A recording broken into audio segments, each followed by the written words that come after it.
Dear students, I welcome all of you in the another session of transportation engineering. As you all know that we have been learning the segment number 3, that is railway transportation, and we have learned various concepts from its introduction to various kind of track fittings and fastenings. Now in this session we are going to cover the remaining several important topics. So I hope you will be quite attentive. Let me tell you that in this session we are going to cover the topics such as points and crossings and signaling. So the first thing, whenever we hear these particular words, points and crossing, the thing that strikes on our mind is what is all this actually? What is point? What is crossing? So let me tell you that whenever you are moving through a train from one place to another, you might have observed that while moving, your particular train will change its track from this direction to this direction or this direction to this direction. So there will be directional divergence whenever we are traveling through the trains due to change in destinations. So the arrangements by which different routes diverging from the first track diverging from the first track on which they are going are connected to facilitate the diversion of the train to another track. Means the arrangement by which the particular track gets diverted from one track to another track without any obstruction. This kind of arrangements are called as points and crossing. Sometimes the assembly is also called as turnouts, and the particular combination of these points and crossings is called as turnouts. So turnouts is particular the simplest combination of points and crossing, as I have already mentioned, which will enable one track, either a branch line or siding, to take off from another branch, as you can see over here in this particular uh, figure, that A to B is the straight track and A to C is the diverging track. Now, what if my train wants to get diverted from A to B to A to C? So that is moving in the right hand direction, so it will be right hand turn. Now there are certain elements which are there whenever turnout mechanism is there. But before that, these are the example. This is the right hand turnout in which the tracks are diverging in the right direction, and this is the left hand turnout in which the tracks are diverging in the left hand direction. That can be observed easily. Now, if we discuss about various parts of turnout, so there are various kind of things that are being included in the turnout, such as the pair of points and switches, pairs of stock rails, V crossing, two check rails, four lead rails, then switch tie plate, it is also sometimes called as gauge tie chair, then studs or stops, then bearing plates, or and for locking system, the locking box or plunger bar or lock bar is provided. And sometimes to operate the points, rods, cranks or levers are also provided. So we'll learn all the particular parts of turnouts. If we discuss right hand turnouts, the parts of right hand turnouts are like this. You can observe in the figure. This is the diagram of simple turnout which shows the name of the principal parts. The red color part, the red color structure which is showing in this particular figure is switch blade or a switch blade. See, switch blades are there, then heel part is there, then stock rails is there, then check rails are there, crossing is provided, running rails are provided, wing rails are also provided. So keep this particular figure in your mind on permanent duration for permanent duration, because we will have to go through all the components. See, let us discuss about the pair of switches. Switches means it is the mechanical installation through which the trains are enabled to get guided from one track to another. See, always a guide is required whenever particular direction is to be changed. So here in this case, the mechanical installation which will enable the train to guide from one place to another will be called as pair of switches. Then comes various other parts such as pair of stock rails that is mentioned in the figure. It is used to facilitate the smooth working of the tongue rail. Then V crossing is there, that is also called as crossing. To provide the gaps between the rails to be crossed, there must be gap whenever the rails are to be crossed. Why it is provided? It is provided so that the wheel flanges, we have learned how wheel flanges looks like in the last session. Wheel flanges can pass through the gaps without any obstruction, that is called as V crossing. Then two check rails are provided.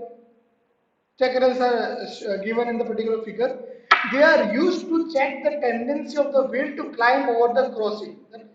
If the wheels are capable to climb over the crossing or not. To check the tendency, to check the capacity. Then four lead rails. Four lead rails are used to lead the track from the heels of the switches to the toe of the switches. From heel to toe. See, heel and toe part are shown. They are used to lead the track from heel to track, heel to toe of the crossing. Fine. Then switch tie plates. Switch tie plates are used to maintain the gauge distance at front switch. Then comes studs and stops. Studs and stops are provided to maintain the alignment. We have already seen what is chair. So side chairs are provided to support the tongue rails throughout the length. Then stretcher bar is used to connect the toe of both the tongue rails. See, this is the toe. The first lower part is toe. So they are used to connect the toe of both the tongue rails so that each tongue rail moves through the same distance. The distance should not be variable. Then to operate the points I have already mentioned, rods, cranks or levers are provided. And to maintain the signal timing, locking system is provided.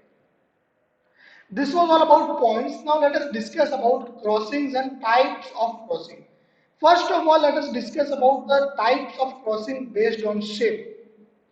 So there are three types of shapes: acute angles, obtuse angles, and right angle. Now, how does it look like? This is the basic concept that acute angles is also called as V crossing, because in this particular thing, the intersection of two faces forms an acute angle like this. Means whenever a right rail crosses a left rail, right rail crosses a left rail, it makes an acute crossing. Then comes the diamond or obtuse crossing. Diamond or obtuse crossing means when two gauge faces meet at the obtuse angle. Means when the right and left rail crosses at the similar rail. And then comes the square crossing. Usually square crossings are not provided because they are at right angles. Now, how does they look like? They look like this. These are acute angle crossing. See, acute angle crossing I have already mentioned that it is the intersection of two gauge faces from acute angle. You can observe over here that the right angle crosses the left. So we can observe over here that when the right angle crosses the left rail, it makes an acute angle. That can be seen over here. See, you can see the crossing over here. Then comes the obtuse or diamond crossing. It looks like this. It is the one in which two gauge faces meet an obtuse angle. Diamond-like shape is created. When a right or left rail crosses the similar rail, it makes an obtuse crossing. Then another types are based on the assembly of crossing, such as spring crossing, cross crossing, diamond crossing, scissors crossing, ladder track or gathering line. So these are spring crossing. See, spring crossing are like this. These are crossover where the complete cross can be obtained. You can observe the complete cross. Then comes the diamond crossing when two tracks crosses each other at less than 90 degree, not at 90 degree, less than 90 degree, then it forms a diamond shape. So that is called as diamond crossing. And the last one is about the scissors crossing. It looks like this. See, a scissor shape is created. If you rotate it in clockwise direction, you will be able, like it is like scissor.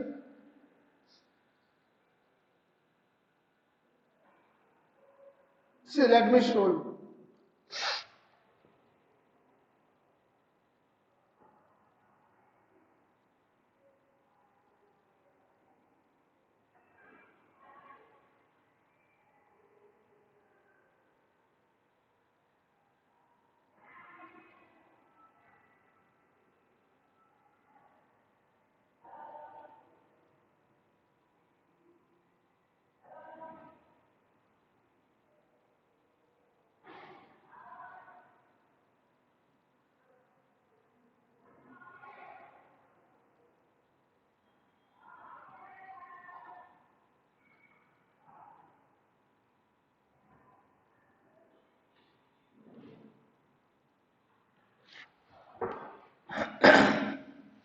See, this is how it looks like a scissor, right?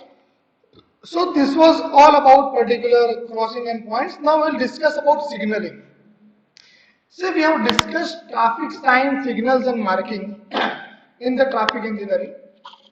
Now while we are moving with the rails, see you might have observed that sometimes whenever you are traveling, it may happen that the train gets stopped while traveling and it will not get resumed until a signal is given. So the signal plays an important role. It is the device by which the movement of the trains is controlled. It is highly important in terms of safety that trains can be operated efficiently with the help of utilization of tracks at a maximum level. It includes signals, points, blocks and other equipments. So these are certain objects of signaling that it maintains the safe distance between trains which are running on the same direction, the safe distance between the trains which are approaching at the cross or crossing. They are used to run the trains at restricted speed because the train cannot cross beyond certain speed limit. And at junctions, they are used to prevent from the accident or collision. There are certain other objects also, such as they are used to give the indication about the direction to move, that in which direction the train is required to move. Then in marshalling yards, they are used to provide the safety against jumping. They provide the facility of maximum use of track. They increase the safety. So these are the objects of signaling. If we discuss about the classification of signals, sorry, then there are total four categories. The first one is depending upon the operational characteristic, in which audible or fog or detonating signals are there, visual indication hand signals are there, visual indication fixed signals are there. Then the second category is about the functional characteristics, in which the stop, warner signs, shunting styles and color light signals are there. Then the third category is about the particular location characteristic signal, in which the starter signal, advanced starter signal, home reception signals are there. And if we discuss about the spatial signal, then it includes the routing signals, calling on signal, point indicators, then modified lower quadrant semaphore signals and miscellaneous signals. Let us discuss few important signals. First is the controlling signal. Controlling signals look like this, which are mandatory to observe the train movement. Then comes the indicating signal. They are used, or they are similar to the correspondence of the traffic sign. We have learned about the speed sign, directional sign. They are like this. They are also mandatory to observe. Then comes the semaphore signal. The semaphore signals are important. See, whenever it is horizontal, it indicates that it is on, and when it is off, it indicates the vertical movement. So it consists the vertical portion which the movable arm is provided. The arm can be horizontal or at 45 degree. Outer end of the arm is 2.5 centimeter broader than the inner post. The movable arm that can be seen in the red color, that this particular arm is controlled by the help of lever. Lever is provided over here through which it is lifted.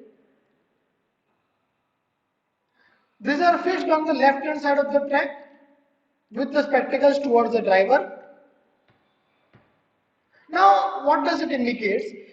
The horizontal arm indicates that it is the danger is ahead, so one needs to stop the train. So danger stop indicated by horizontal arm.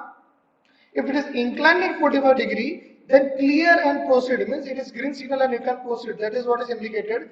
Sometimes whenever we are moving in the continuous journey and if our train gets stopped due to inadequate signal, then they will wait till the semaphore signal gets green or gets 45-degree incline. In the daytime, the position of the arm indicates the signal. During the night time, the light of the lamp, see the red color and green color will work. Fine. So these are the radium colors. The radium color arm will act during the daytime, and the red and green color will act during the night time. If we discuss about Warnell signal, then this is similar to semaphore signal. Difference is that it contains the fishtail arm. See the arm you can see over here, it is fishtail. It is like the tail of the fish. Let me show you. See, this is the fishtail. In semaphore, what was there? It was like this. And it Warner signal, it is like this. This is fishtail. This signal are placed ahead the semaphore signal. First the Warner signal comes, then the semaphore signals come. Before to warn the driver before entering the railway station. If it is horizontal, then it indicates stop. If the signal this particular signals are placed 5 to 40 meters away from the first stop signal. Sometimes these warning signals are also provided with yellow lights. Yellow lights are also there instead of red to distinguish them from semaphore signal. So the driver do not get confused between semaphore and warning signals. Color coding is different actually. Sometimes there is a combination of semaphore and warner signal. If both are horizontal, means one needs to stop. If the semaphore signal is lower, warner signal is horizontal, then it means proceed, but with certain precautions. If both are lower, then proceed with confidence. See, semaphore is lower and warner is horizontal. This is warner, this is semaphore. So it means you can proceed, but you have to be attentive, you have to be cautious. If both are lower, semaphore and warner, then it means you can proceed with confidence. So this is how it works. I hope you have gone through the concept thoroughly. Thank you so much.